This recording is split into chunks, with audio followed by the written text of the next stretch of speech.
Thanks so much, everyone, for watching. We've got an epic lineup tonight of speakers. We've got an awesome panel here. Amazing group of functional doctors, technology, activists for a leap forward in medicine. You know, our goal is to make it easy for practitioners to learn in community. This ecosystem that is being set up by the meetup groups, we believe will be the future ecosystem of this evolved primary care network, and it all revolves around you. Welcome to the Functional Forum. Thanks for joining us in the charge to accelerate the evolution of medicine. Please welcome your host, James Maskell. Hello, everyone. Welcome to the Functional Forum. Great to have you here. Great to be here again. We got a great show for you.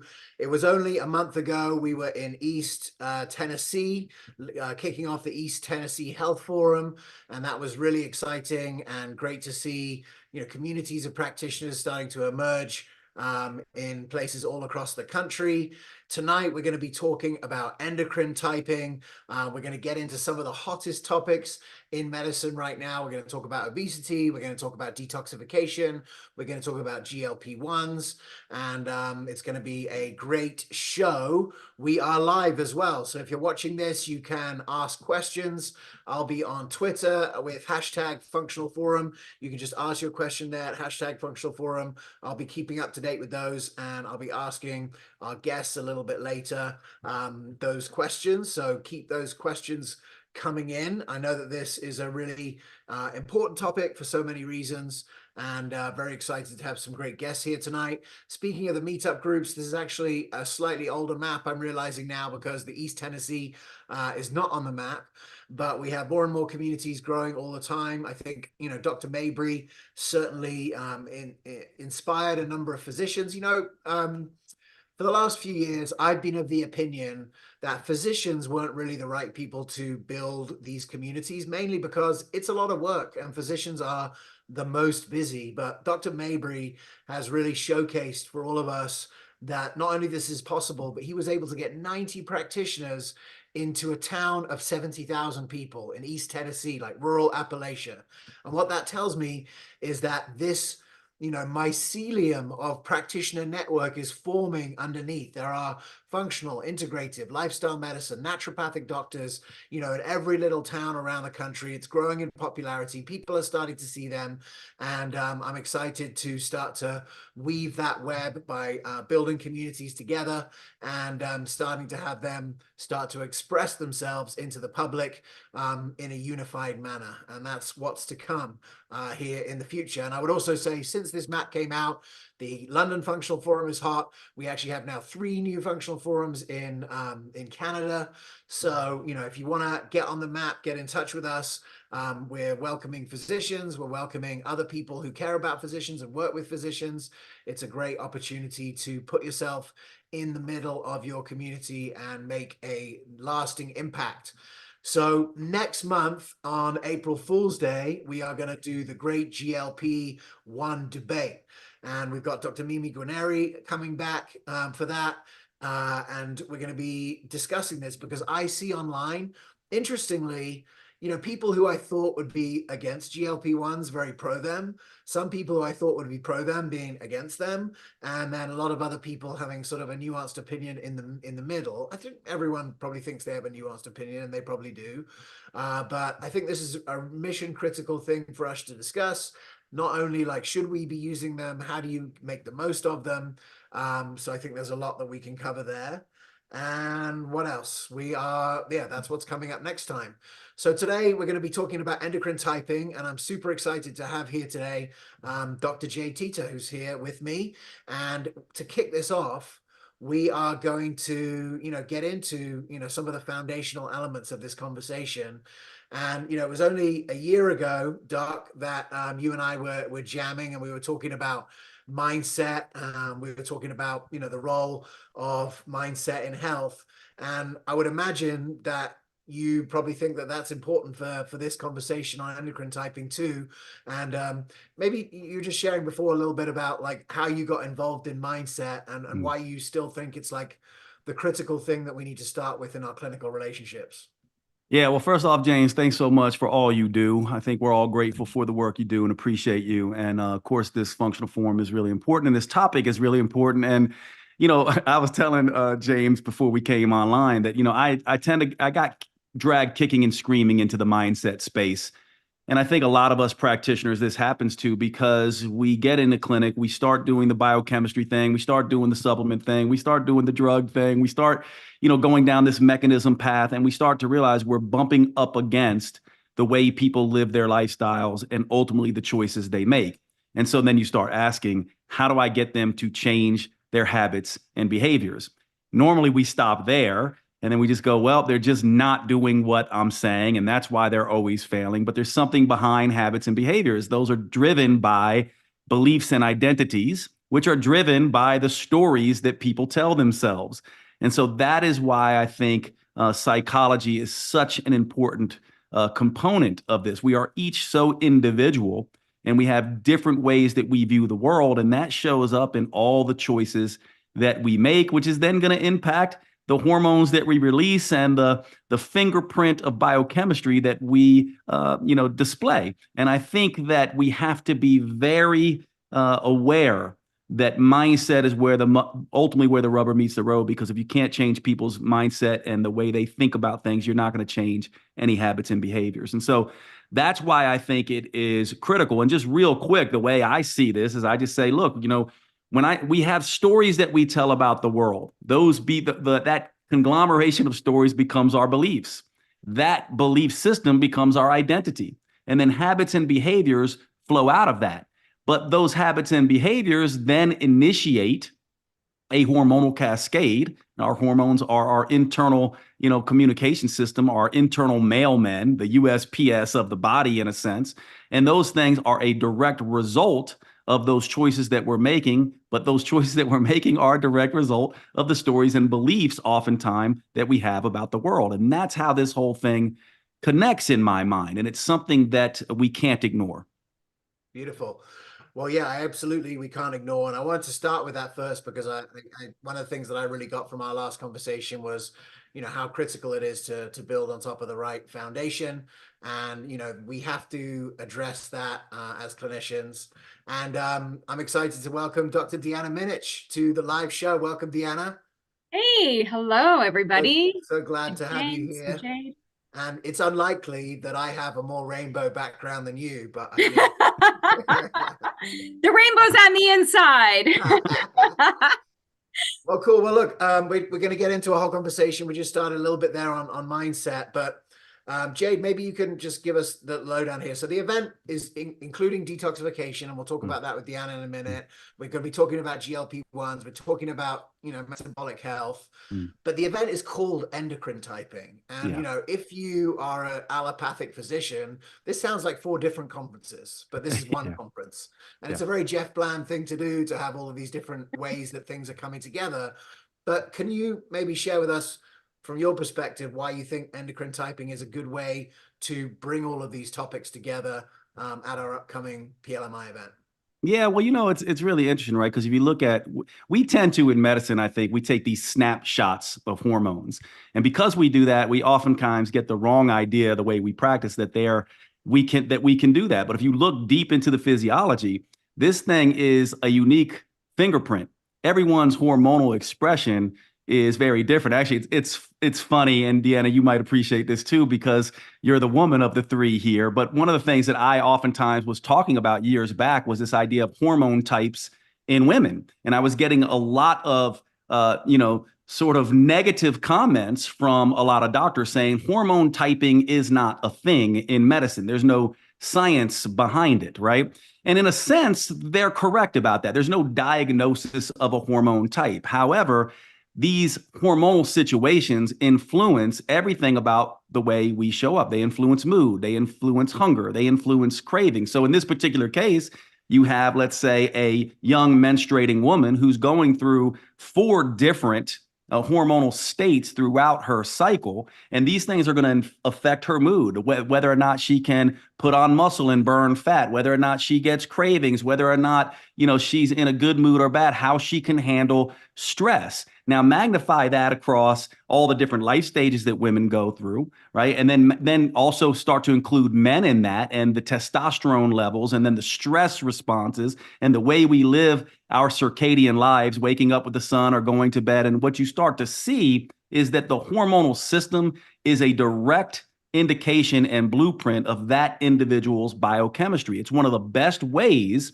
that we can assess clinically. And by the way, from my perspective, we don't need fancy testing to do this, just to assess people, because hormones are so tied to our biofeedback, right? They are tied to our sleep. They are tied to our mood. They are tied to our hunger and our energy and our cravings and our exercise performance and our exercise recovery and our libido and our menses and signs and symptoms. And so from my perspective, this is exactly the right place to start, because hormones are so unique to the individual. We all say we want to do personalized medicine.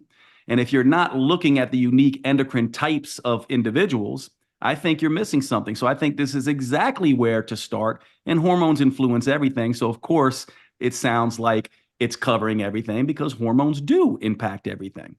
Yeah, Well, James, I love what you said, Jade. I mean, it's so true that there can be so many different aspects that anchor into hormones, as you described.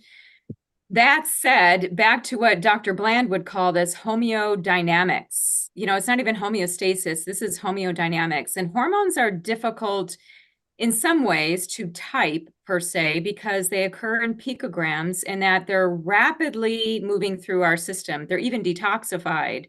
So they kind of go through the same process as a toxicant. So they're not around for very long. And so when I think of hormones, I mean, especially for a woman going through the month, I look at the different nutrients and how nutrients track with the menstrual cycle. And then I think of the different pauses we go through life. I don't know. I get the typing aspect, because to me as a scientist, it ties into pattern recognition. It's kind of like, okay, what's the pattern we're seeing with libido or eating or appetite or sleep? Okay, this looks like X, Y, and Z kind of a type.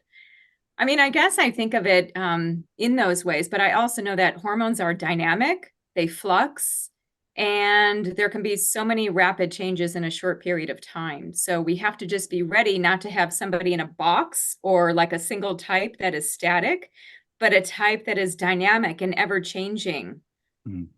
I love that. That's the beauty of hormones. 100%. I agree with Deanna 100%. And actually, I might call it structured flexibility, right? It's kind of this thing where, because we're all so different, we need something to anchor to, and our patients need something to anchor to. This is why we have to apply plans. But then we need to understand exactly what Deanna said, that there's no real way to type this in a box. And so we can get in a particular direction. Let's say we have someone who's low testosterone or menopausal, and we can say, well, there's certain attributes that might across a general population provide us some information. But in the end, then we have to begin to be flexible from that structure, because that person is unique. And I also love what you said, Deanna, because really when you get down to this, you can't really measure hormones in the way that we think we can, because they're so fleeting, because we don't, we can't get these blood tests. We're not measuring all the time. Usually we're just getting snapshots in time. So I understand that completely. And I think it's the way to think about this. Maybe what we need to be thinking about is structure, a beginning place, and then flexibility with the rest of the biochemistry and the rest of the tools that we need. I don't like the idea of, rigid box, sort of typing either. I think that's the wrong approach. Yeah. And I think we can get into trouble using terms like estrogen dominance. Like, is it really when we just pigeonhole into one type or just looking at everything through one hormone, I feel like it really limits that person.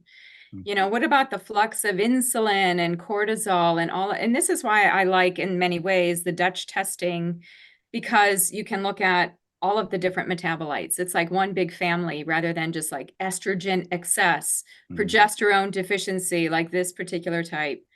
So anyway, I think there's a room for typing. There's a definite space for that, but then there's a room, like you said, to be flexible with it and to let us ride that wave of where hormones are taking us.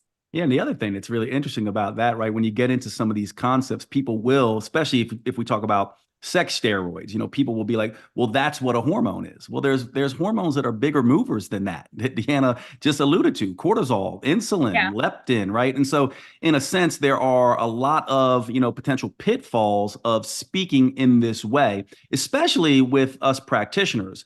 But I do think it's a useful language in the beginning for educating our clients, and then letting them know, hey, by the way, you know, this is a general term, but there's far more going on here. We don't want to make you like it's an astrological sign. You're an estrogen dominant type, and they walk away thinking that's everything about their physiology. So I agree completely that this is a very nuanced topic, and for us practitioners, we might speak in one language, but I have found it very useful in educating the lay public. I'd be interested in how you see that, Deanna.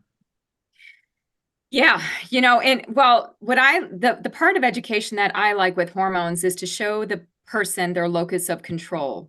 Like, where do they enter into that relationship with hormones? So I have an acronym, which is STAME, STAME. S is synthesis, T is transport, A is activation, M is metabolism, E is excretion. So for some of us, it's like we're not synthesizing, we're not making enough. So what do we need to eat in order to make more? For others, it might be the metabolism piece. We have a different type of hydroxylation of estrogen that's causing those symptoms.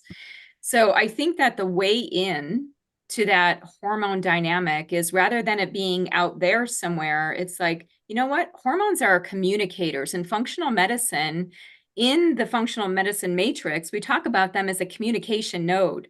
What are they communicating to us? What are we dialoguing? How do we understand how they're being transported? Do we have enough protein that is circulating for them to bind to? What about cellular receptivity? And how do we enable the body through phytoestrogens, and even through, now we now know that there are phytoprogestins, a lot of these phenol components, which I am going to talk about in this PLMI talk. You know, polyphenols kind of look like hormones. And what's interesting is that they help us with the adaptogenic effects of an environment. And we're now starting to see that they may even have further on into the reproductive aspects as well. So my talk at the PLMI event will be around detoxification and looking through the lens of phytochemicals, looking at hydration, looking at protein. So looking at some of these building blocks which help us to form that relationship with hormones, so that they don't feel like they're taking us out of control, but that we're in conversation and in communication with them. Yeah, I and love Deanna, that. you're bringing up a really interesting concept, right? Because everything that we interact with now, it seems we're finding, has hormone-like action. I mean, we call them different things: myokines and cytokines and lipokines and, you know, phytonutrients, but all these things seem to have some degree of signaling molecule. So in some sense, we could see all of these things as hormones, and this is where it gets really confusing. So I think that model's genius, by the way, and I think that we need organizing frameworks like that to help us make sense of this vast amount of information. Yeah, it can be overwhelming. Well, let's go a little bit further into your talk, Deanna, because you know, the name of it I see here is the Clinical Detoxification Update: Obesogens and the Liver, Gut, and Microbiome Connection. So, do you want to just talk us through, like, a little? Don't give away the farm, but just give us a little, like, taste of what we can expect if we, you know, come to the conference, and, you know, what you think is relevant for this conversation, particularly as it relates to, you know, weight, metabolic health, endocrine health, you know, and that. Yeah, well, if we just kind of chunk that apart a little bit, you know, the gut and the liver specifically, we're learning so much about the gut microbiome. And I think we have so many biomes to contend with and to focus on. But yeah, the gut microbiome is a big one. So looking at one of the things I'm going to talk about is the bile acid gut microbiome interface and the role of bitters. So that's, especially in the naturopathic medicine, that's a cornerstone, right? I mean, that's pretty well accepted, but I think we're starting to unpack and learn much more about the science as it relates to bile, gut, and liver in that whole interconnection. I'm also going to bring in some talk about the circadian rhythm, which is very hot right now. Jade, you were talking about that too. one of the most societally accepted endocrine disruptors is actually artificial blue light. And that is one that I think is not going away. It will only further antagonize our metabolic machinery and further add to dysmetabolism. So I'm pretty concerned about that one. And as we all know, and it has been recognized in traditional forms of medicine, the circadian rhythm actually primes detoxification genes through the clock system. So there have been some really beautiful, elegant studies, especially in animal models where it's easier to do this, looking at different gene oscillations related to the clock system and finding that the liver is one of the highest oscillating organs, which is probably no surprise, but I don't think we give enough attention to the connection between the liver, circadian rhythm, and detoxification. And so I'm going to talk about that a little bit, maybe bring in a little bit of traditional Chinese medicine, which I'm no specialist in. But if we look at chronotherapy, we see that at least within the hour blocks within traditional Chinese medicine, that there are certain times of the day that seem to be relating to certain organs. And that seems to align very nicely with the science that relates to the circadian rhythm and when these organs seem to be oscillating. So I like to connect the east-west dots whenever I can. So kind of bringing in the detoxigenomic aspects with the circadian aspects is what I'll be talking about as well. Yeah, it's really, really interesting. When the Functional Forum started, we were on this sort of like roller coaster where exciting stuff seemed to be happening all the time. And I really felt like the universe had my back in a really interesting way. And, sometime in 2015, I think there was something came out from, I think, the Society of OBGYNs sort of acknowledging the role of toxicity in hormone issues, and even actually acknowledging transgenerational epigenetics, which was really crazy. And I was like, it's happening, it's opening up. They're going to realize that we were right. Functional medicine will become the standard of care because it honors toxicity. It understands the role in it. It's further ahead in understanding these pieces. Even, if you go to a lifestyle medicine conference, they're not really going to agree with you that toxicity is causing all of these other things, because it's just really like focused on the lifestyle. And they're not as big on those kind of conversations, but there's obviously a lot of emerging science to it. Why do you think, and my judgment is that not really that much happened since then, right? In terms of like mainstream acceptance. Certainly, I think the population is continuing to get it. I think, there's a lot of great communicators about these kind of issues making their way to get the word out through social media and all these different ways that you can do that. But I just don't see, clinical guidelines changing. I don't see, those kind of things happening at that rate. Do you think it's just a part of the sort of wild inertia that medicine has, or do you think there's something else afoot? Jade, what are your thoughts on that? Why haven't the medical guidelines changed, and why is, the way I see it, I think that clinicians have a responsibility to be looking at environmental toxicity in patients. I do see it as part of the purview of the clinician. But as far as like, why aren't larger guidelines being addressed? What is it? The average time frame, like 17 to 20 years to take the science and translate that into clinical medicine. So I think we can amplify and we can push that curve forward much, much faster for better results. Well, that 17-year gap is obviously still exists, and it's even more frustrating when the speed of information delivery is way faster than it was, 17 years ago. But, I totally see that. I've had the opportunity in the last year and a half to go and have meetings with organizations that are delivering large scale allopathic medicine. And, it's still something that is not like, I'm like, hello, like this is happening, like this was like 9 years ago now, what are you doing about it? And it's still like very very out there. And I don't know, maybe I just sit in too many of these conferences and I'm like, it's here now. Yeah, I think Go ahead, yeah. Go ahead. I want to hear what you want to say. I think it's natural. I think number one, it's natural human nature. We're slow to change. But number two, and this is going to be perhaps unpopular with the two of you and unpopular opinion with everyone listening to this. I honestly think part of the problem is the difference between researchers and clinicians. You know, what happens is it seems to me that research is always driving the conversation and us clinicians are letting that happen.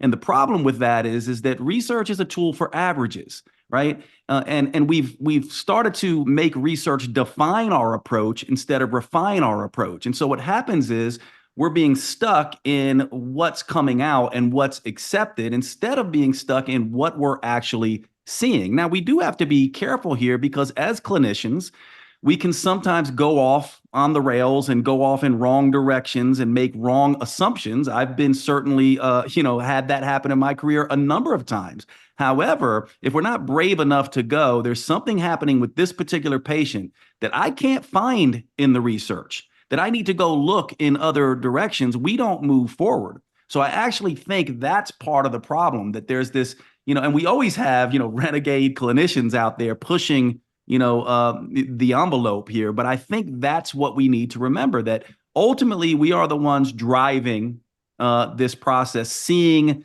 the individuals rather than the research on the averages. And we need to continue pushing in that direction instead of getting so scientifically, focused that we miss the fact that research is not going to find all the individuals. It's going to find averages, but it's not going to tell us what's going on with everyone, which is why I think, by the way, James, we're having the discussion about detoxification, and functional medicine docs and naturopaths were having this discussion 50 years ago, right? Because we saw it clinically. So I actually think that's the problem. Maybe it's an unpopular opinion, but I do think that's part of the issue here. Well, there are three legs to the stool to evidence-based medicine, and one of them is research, and the second is individual clinician experience, and the third is patient preferences. So, we need to, that I think those two sometimes do get lost. And there was like a unique moment at the beginning of the pandemic. I was on this chat with probably 25 Bay Area doctors. Somehow I was in it as the only non-doctor, but there was like a 3-week period where it was really juicy, where people were just sharing, new things that were coming out, sharing things that they'd done with their patients that were working. And, we got into the pandemic and it got all politicized with those things, but almost for a moment there, it was almost like clinician-led insight, because they were actually there face to face with the patients, or trying to work things out. And it was an exciting moment. But I definitely get what you're saying, and it makes a lot of sense. And I think, look, this movement, this functional medicine movement that we're part of, is ultimately like clinician led. I mean, there is research, and Deanna, you've been sort of on the forefront of that with the research for a long time. But I think doctors are finding their way to this through the weight of their own experience and the weight of the experiences of maybe their family members and kids, who they can't wait for the research to come out and have to get going trying things, and are learning along the way, and organizations coming to educate in environmental medicine, functional medicine, and stepping up in that direction. So yeah, that's really I think well said. Well, I'm excited. James, can I just mention something by way of that? Because I feel like we need kind of a solution. Like I feel like the meeting ground is, and I'm just coming off of a call where I was I'm teaching a university course on detoxification, and we just got off of our live webinar where I was taking them through a case, and that case has been published. So when I'm mentoring students or nutritionists or whomever, I always say to them, we need to publish this. This is a case report. This is an N of 1. But if we don't get the word out of what you did to help this person, then it remains just in your clinical, therapeutic encounter files. So what I would say, as more on the research side, but also kind of a hybrid person, is how do we create the crosstalk? One of the ways is through these case reports, an N of 1. Let's publish those cases, Jade. Let's get the word out, what is working, because that could inspire somebody to be thinking in a new way about a patient that they've seen without having any kind of good results. So I think that there's some fertile ground to be had between researchers and clinicians, and even clinician researchers. We need to publish. And those case studies, They don't take very long. They're quick. You write them up, you get the word out, and then you're adding to the clinical science that's out there and creating some change. 100%. So well said. I think that's so important.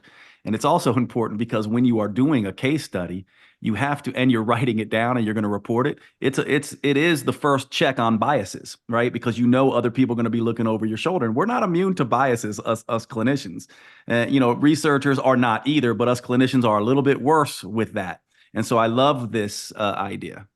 Yeah, and I would just throw in there, one of the things that I'm focused on working on is systems that can track outcomes across clinics, because ultimately, having data being delivered in a way that's consistent across clinics that shows the outcomes of these sorts of interventions, I think is mission critical. And we've got doing webinars even this week, doing a webinar on a partnership that we've got going on where lab testing and patient-reported outcomes can be tested side by side at the beginning and the end of an episode of care, so that you can actually see, okay, what happened, what was the patient like at the beginning, what were the inputs, and where were they at the end, and gather enough data on that to become a form of research. And I think that's critical as well.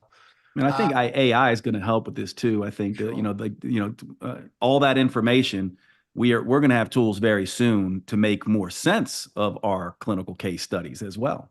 Yeah, and aided decision support. I think this is actually this is getting a bit off topic, but I'm 100% convinced at this moment that the education strategy was fine for like 1.0 of this movement, but the 2.0 has to be, maybe we're already at 2 and this is 3 or whatever, but like it has to be a sort of a data informed decision support structure, so that the brains of the initial clinicians can make it easy for the next clinicians to come along. And I think one of the things, it's the easiest thing to do if you want to share some information is to have a conference, right? You book a hotel, you get a bunch of people, you have someone share from stage, but I'm sure you've all experienced that.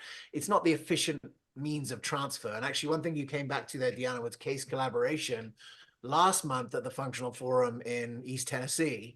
That was the first meetup group there. And Dr. Mabry, he had 90 clinicians in a town of 70,000 people in East Tennessee of varying, experience with functional medicine. And one of the things that he did was strategically organize the table. So he had one, I would say, experienced clinician, either functional medicine, naturopathic medicine, or otherwise, or integrative medicine at each table, and had them present a case and share and talk about it on the table. And I think a lot of people found that to be valuable, because ultimately, one, I think people want to be heard, they want to participate, they want to share their own ideas, but also I think learning in that context is really valuable. And that's why mentorship is crucial. And I know this year's IFM conference, there's some more focus into mentorship, because I really think that it's the application of knowledge in the context of the patient that is where it really lands for people. And, for it to be participatory for clinicians, I think is going to help a lot. And the informal mentorship networks that are being developed are not really, what would you say? They're not really as organized enough to build the kind of army that we need to turn this thing around. Yeah, agreed. All right, well, let me just I'm going to pull up right now a little bit about the conference, because we're all going to be hanging out in just a few weeks, actually like 6 weeks. So the Personalized Lifestyle Medicine Institute. So, Jeff is going to kick it off as ever, the exposome and its impact on endocrine and metabolic function. And then, tough act to follow, but Deanna will be following that up with her talk. We actually had Peter Kozlowski on the podcast last year, just super impressed with him and his practice and all the things that he's doing. There's some great things here with Carrie Jones. Many people know Carrie as the ex-leader from Dutch Test for so many years, and you already mentioned that as a key tool. And Elisa Song is actually one of my favorite educators. She actually put on a really amazing pediatric functional medicine conference, which there has not been nearly enough of. And so she was amazing, and I'm really looking forward to her talking about transgenerational epigenetics, I guess, in that talk. And then on Saturday, we have a double session of Dr. Mimi Guarneri, and I'm really excited that she's going to be on the forum next month as part of our GLP-1 debate. There's Jade. Now, Jade, you mentioned, you talked about some of the clinical stuff. It says how to activate your patient mind, and we talked a little bit about mindset at the beginning, but it sounds like there's some real clinical elements to your talk as well. Yeah, 100%. I mean, I think that this is, to me, what I'm doing is, kind of backing up a little bit and saying, hey, we have, what is actually going on with the way our clients are thinking, dealing, living their lives, and how can we intervene there? And I think we have to look at that, because sometimes we can get bogged down into all the mechanism and all the fun stuff, but we forget about, how to intervene with people's lives and the way they're actually living them. Beautiful. Uma Naidu is going to be right after you. She's awesome. I saw her lecture last year actually in London, and in the sort of mental health space, really powerful. She's going to be talking about the power of food. And then, I think that this PLMI conference over the years that I've been attending, the last 4 years, does, I think, the best job of setting it up early and then really helping to sort of ground it into practical tools. And so Dr. Anthony Capasso will be bringing it to an end with Tom Williams there. So I'm excited to come and be part of it. Now you see the whole lineup here, Deanna. Is there anyone particularly that you're looking forward to listening to?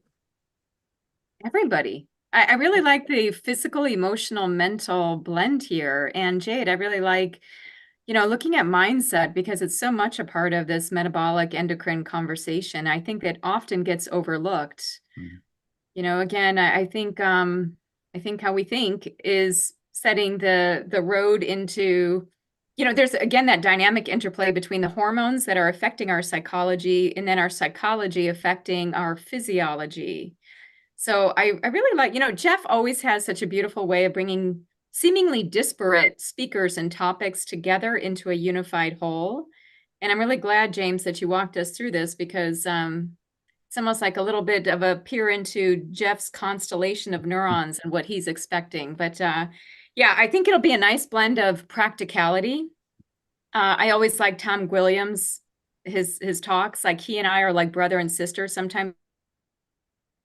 And it's like we're the nerdy PhDs that just like to see what we're finding in the science, and then we share it. And we both seem to have this love of polyphenols all of a sudden. So I'll be interested to hear what Tom will be speaking about. So that'll be nice. But I think everything. I mean, I think that's really neat to look at the life cycle, to look at hormones, to look at detoxification. And there's nobody better to set the stage on this than truly Jeff Bland, who I would say was the person who initiated the whole conversation from a clinical detoxification perspective. Like, going back to his papers in 1993, 1995, I mean, he was the guy that was taking pharmacokinetics and applying it to nutrition and to liver function. I mean, he was truly the guy. So I'm glad to see this, and I feel honored to be a part of it. I'm excited. Awesome. Jade, so do you want to take us a little bit into, what we might expect from your talk? We talked a little bit about mindset at the beginning, but I know that you have some pretty, one of the things I appreciated about, your talk at the A4M event, I think we were at a couple of years ago, where we were hanging out, was you have some frameworks that you like to leave practitioners with that sort of make it easy for them to go home and execute. And so have you got any of those lined up for this time?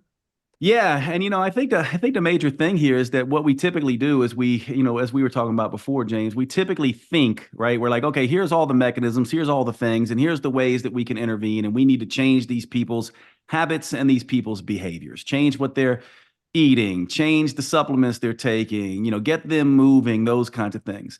But the engine behind habits and behaviors is identity and beliefs. And the engine behind that is stories, and the stories we tell ourselves about the world. And this goes back to childhood development and safety and security needs. It goes into teen and adolescent time, acceptance and belonging needs. These things don't stop, right? And so we're still living with this sort of dimensional consciousness from the time we're young. And I'm going to be introducing these ideas and help clinicians spot some of these stories, some of the identity and belief structure that people have that are keeping them from doing the things that we're telling them to do. because habits and behaviors flow out of identity and belief, not the other way around. And so if we're going to help people actually make the changes with all this amazing science that we are now understanding, we're going to have to understand how they make their own choices and decisions. And that is really what this is about. And some of the frameworks that we'll talk about is, the emotional frameworks, understanding, like I have an acronym, it's AFRAID. It stands for anger, frustration, resistance, anxiety, insecurity, and depression. These emotions, right, they're tied to ways of thinking, and that those ways of thinking might be the blocks that keep these people making the changes. And so I think just having some general models, as Deanna and I were talking about, if you have some general structural models that you can have flexibility within, they can become powerful clinical tools. And so these are the kind of things that I'm going to be sharing, just reminding us that we're all humans. We all deal with some of these things, and we have to remember this so that we can apply the knowledge and the mechanisms and all the biochemistry and all of that. Jade, I love that. I really like how you created a framework around that. And, because in my observation over time, what I have found is that most people know what they need to do, but they don't know how to get to do it on a consistent basis. One of the reasons why I started in just even talking about the rainbow with people is because I felt like, when we think about those behaviors, those beliefs, that identity as you're speaking to, it's kind of like, we go up to the head. Everything becomes intellectual, analytical, and that I feel like it can only sustain for so long. And it's kind of like, where is the sense of like, how do we feel? How are we emoting? Over 75% of overeating is actually due to emotional reasons, is like the general statistic on that, right? But yet we shy away from emotional health.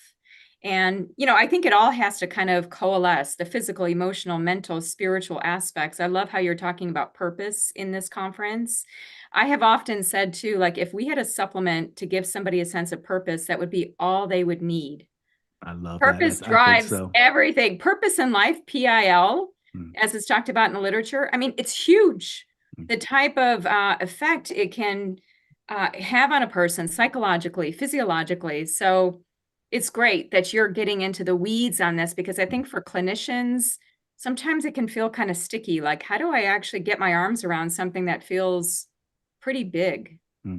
Yeah, I love that you say that too, because if we just look at trauma responses, we know that early childhood traumas really, can arrest our hormonal system, right? Can make our hypothalamus pituitary axes either hyperreactive or hyporeactive until these things get addressed. And actually giving people agency, telling them a different story, using things like wet therapy, written exposure therapy, and other things, actually literally rewire the stories they're telling themselves about their traumas and struggles. And then we see these hormonal systems come back online. And what is the different story? Just what Deanna said. The story is purpose. Can we help people write a story where their struggles, their pain, their trials, their tribulations, their trauma actually tie into their greater purpose? And when we do that, and by the way, this is what I'm studying in my PhD program now. I'm looking at how purpose is driving this conversation. And so there's not a lot here yet, but there is some really interesting information to be sharing about how to get people to be thinking differently about their struggles, their sickness, their illness. And can't be anything in my mind but a help to our other therapeutics. That's beautiful. James, it almost coincides with what you and I were talking about a week or so ago, which is the science of consciousness. I really feel like there's a lot of convergence between what we're seeing in functional medicine, naturopathic medicine, integrative medicine, with consciousness, quantum science. As James knows, I've been doing a lot more with melatonin. And as I dive into melatonin and the meaning of it, I start to look at it as a molecule of consciousness. The pineal gland, this endocrine axis, is it a superhighway to consciousness, to self-realization? And by understanding and communicating in with this axis, are we able to realize ourselves in different ways, which would translate, as what you said, Jade, into a different behavior? Yeah, I love that so now we much. have a different relational to the environment because the inside, our conscious awareness has changed. Yeah, and the our, quantum biology. yeah, our internal stories change. And then we get into, what I would call quantum metabolism, which what you're talking about, and dimensional consciousness, where we can actually go in and there's these psychic entities that still reside in us. Our little kid still resides in us in a sense. There's a psychic personality still there. There's an adolescent psychic personality still there. And we're seeing things like in internal family systems and other sort of clinical tools that we can rewire the way people think. And I do think this comes down to the way we perceive the world and our consciousness, for sure. Well, I want to bookmark that a couple. Well, just go in on that a little bit actually, because there's two things I want to just touch on as it relates to that. One is the vagus nerve, and because actually I was on a webinar just this week, actually a PLMI webinar that Jeff gave actually last week, and there was some discussion as to whether there should be a sixth R in functional medicine, which is rewire. And that was in the context of the vagus nerve, really, that it's doing so much. It's really so effective in it's the thing that needs to be shifted or toned in order to get into parasympathetic balance, which is where we need to be for healing. And if you look at all the things that are like hot right now, like cold plunging and Wim Hof meditation, and those kind of things are actively, and even some of the most popular supplements, curcumin and fish oil, they're all mediated through the vagus nerve. And so that's something that I'm particularly interested in sort of going in on, because I feel like it could be sort of a unifying framework for so many people. And then to follow on from that, I believe, I believe this because I think it's true, but I believe it because I want to make it true as well, and I want to like popularize it. But I believe there is an emergent shift in the sort of likely most effective clinical model for functional medicine, where we are seeing clinics now where a group structure drives the behavior change, the story changing, the trauma, the behavior change, the bottom of the matrix lifestyle medicine stuff.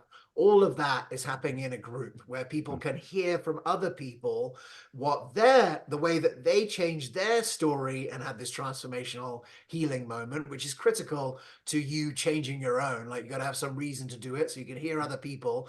And we're so starved of that information because medicine's so private, right? And you can't hear what's working for other people.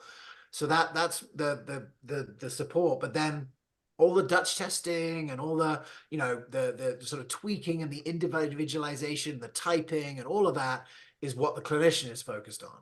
And I think we've got really focused in part one, the second part of it, which is the testing and stuff, because it's a little bit more familiar to doctors because that's how they were trained.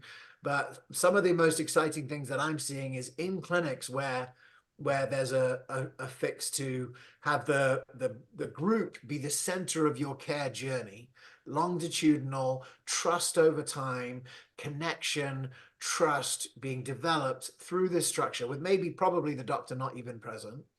And then the doctor, use it as a part of the team, the health coach or someone else running that group, but then the clinician really being there to individualize the care. And I can't help but think that for reasons of safety and the polyvagal theory, for reasons of ease of behavior change, that this is something that can allow all of the things that you just said are so true. But it's so overwhelming to the clinician who's seeing people one-on-one, because they're like, hang on a minute, I thought I had to do the intake and do these tests and work out the tests. And when am I going to do all this other stuff that's not nearly as sexy and interesting as, the stuff we're talking about? And so I think there has to be a sort of a shift to a model where that stuff has to happen. But I don't think it's going to happen if your business structure is just you having one-on-one appointments consistently over a 6-month period.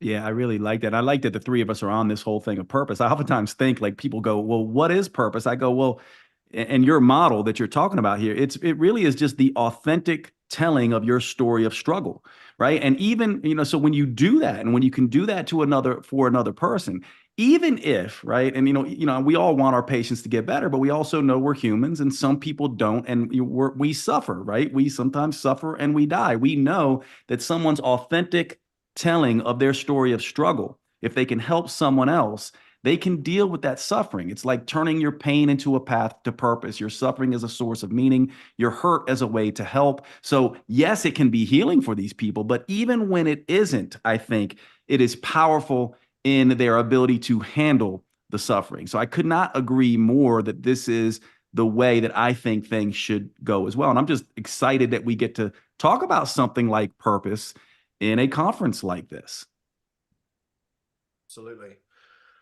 Absolutely. Well, I'm really excited for the conference and I'm excited to be there. I'll be there. It's the 19th and 20th of April. And I hope that if you're listening to this and you're on the fence, maybe this has got you off the fence to come and hang out in Chicago.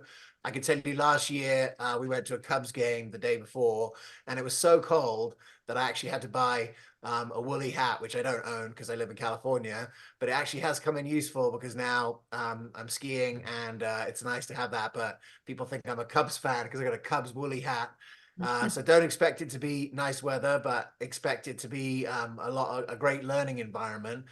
While I've got both of you here, another big topic that we're going to have at this event is this sort of GLP-1 craze that's happening right now. I would definitely say that it is craze-like. If you look at the numbers, the number of people who are on it, the number of people who they project to be on it, it's a big deal in medicine right now.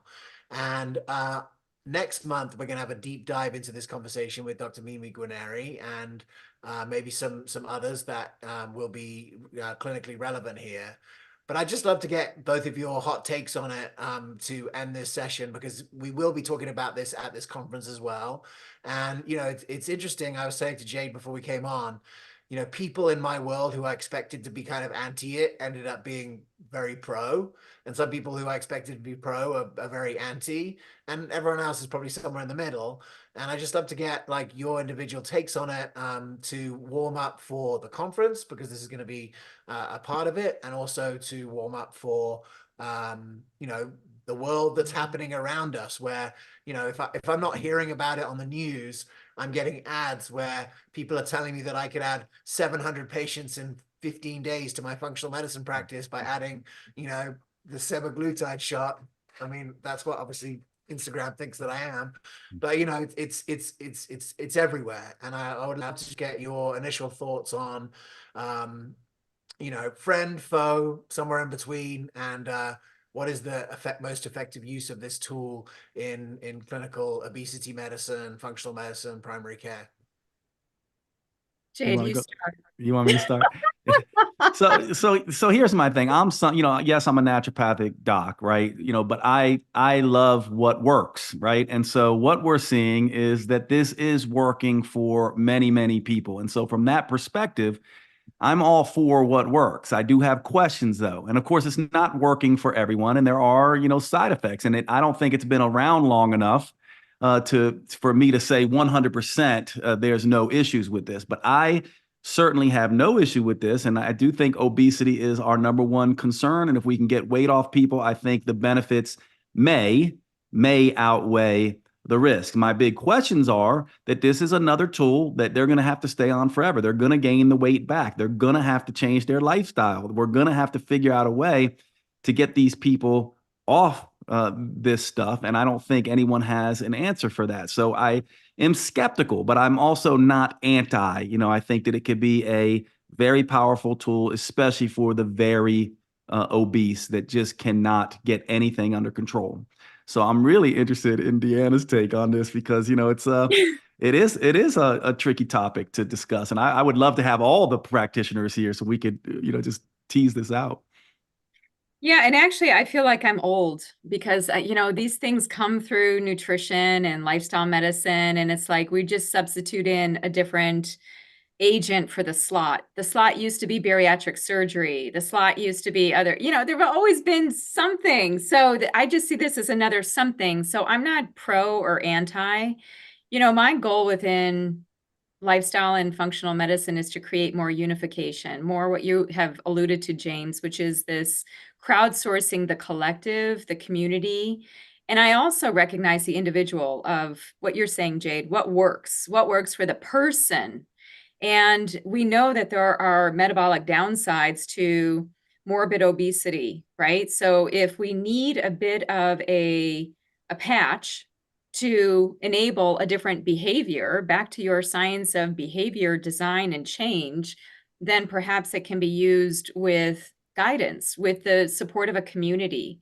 So I don't see it as, a pill for an ill kind of a thing. I think I often think again of a tree. In functional medicine, we talk about the root. We talk about the branches, the leaves as part of, even in traditional Chinese medicine, thinking of like the symptoms. So we can get at the symptoms, but we're still going to have to work on the root. So we could use them simultaneously, bringing in, changes in appetite, changes in the gut while we're changing the behavior, but like not to see it in isolation. I feel like then it won't have any staying power or sustainability. Yeah, So so I well see it said. as a bridge. I think that's a great concept. A friend of mine was seeing a functional medicine doctor, and she struggled with, many things in her health. And I think had a test back and, was alert to a number of toxic issues that she was having too. And she was prescribed the GLP-1s by the clinician who thought who was providing it as a sort of a bridge, but interestingly also a bridge to sort of stimulating detoxification because of how much toxins were stored in the fat.